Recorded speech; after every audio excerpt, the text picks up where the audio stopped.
throw it out the house, whatever you do with it, flush it down the toilet, that means you're unclean until the evening.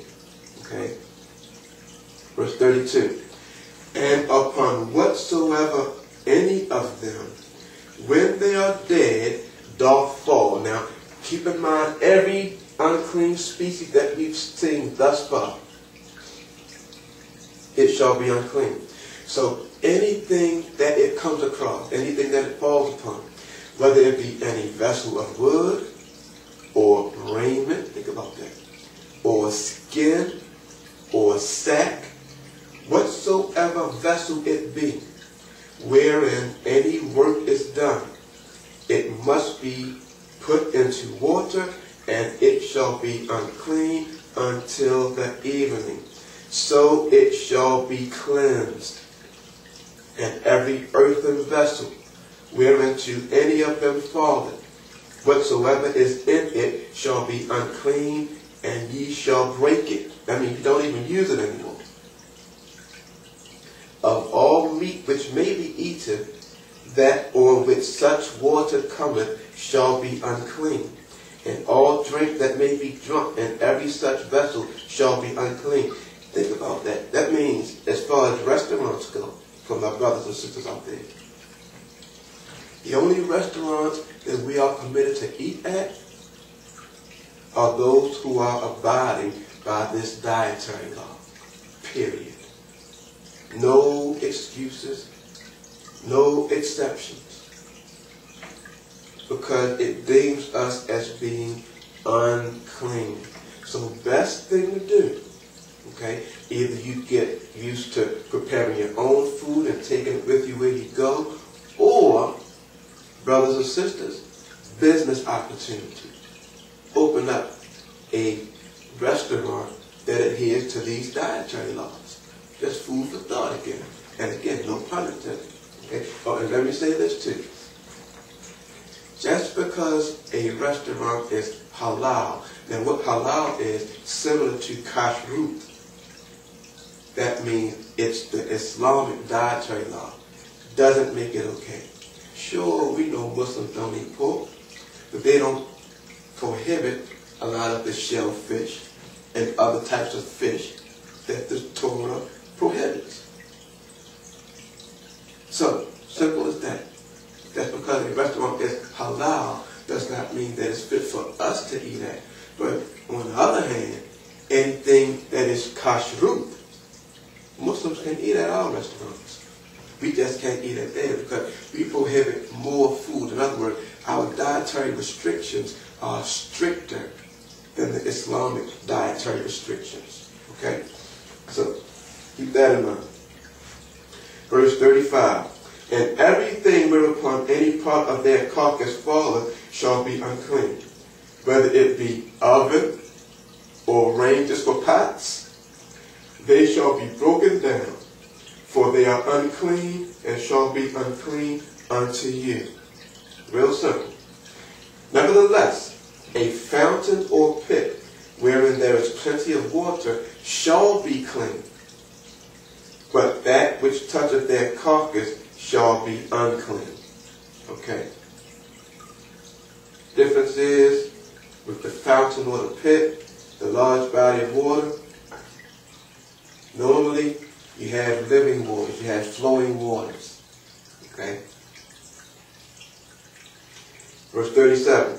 And if any part of their carcass fall upon any sowing seed which is to be sown, it shall be clean. Reason why is because when we take the seed and we plant them in the ground, that seed dies anyway and the new life comes forth. So that's fine. But, verse 38, if any water be put upon the seed and any part of their carcass fall thereon, it shall be unclean unto you. Why is that? Because now if water is on it, that means that it's able to seep through and infect what's actually inside the seed. Now what's inside the seed has been contaminated. And that renders the whole seed unclean. Okay? Verse 39. And if any beast of which ye may eat die, he that toucheth the carcass thereof shall be unclean until the evening. And he that eateth of the carcass of it shall wash his clothes, and be unclean until the evening. He also that beareth the carcass of it shall wash his clothes, and be unclean until the evening. And every creeping thing that creepeth upon the earth shall be an abomination, it shall not be eaten. Whatsoever goeth upon the belly, and whatsoever goeth upon all four, or whatsoever hath more feet among all creeping things that creep upon the earth, them shall ye not eat, for they are an abomination. He just gave more characteristics of what to look for. Okay? Now, that creepeth upon the earth, that goeth upon the belly. Think about things that's so close to the earth that it appears to be on its belly, such as a snake or a worm that actually squirm on their bellies. They are unclean.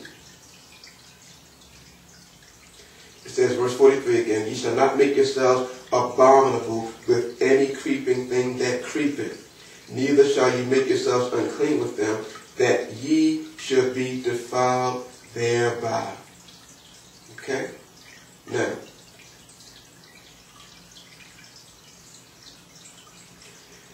when we think about the dietary laws, we just basically went through a listing of all of the unclean animals. But here's the question. Is that all? Is that the only restriction? Does it only pertain to particular types of animals? So, let's turn to Deuteronomy chapter 12, verse 21, which reads, if the place which Yahweh Allah had chosen to put his name there be too far from thee, then you shall kill of your herd and of your flock, which Yahweh hath given you, as I have commanded you, and you shall eat in your gates whatsoever your soul lusteth after. Question. When it says this, you shall kill as I have commanded you. My question to all my Bible believers out there, Hebrew, Israelite, Jew, where has this been commanded? Where in Torah, or the Torah, has it been commanded that there's a particular manner in which we're supposed to kill these animals? Let's turn to Leviticus chapter 17, verse 10.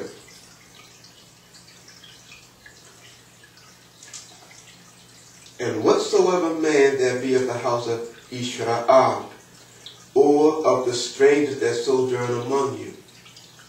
Interesting, as another side note, how in many of these commands or these instructions, he says Israel, but he also says the stranger that sojourns among you. Keep that thought in mind for our next lesson. Well, let's continue.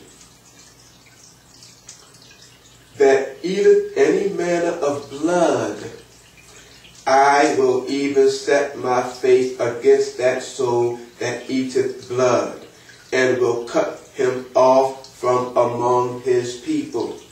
Let's go down to verse 12.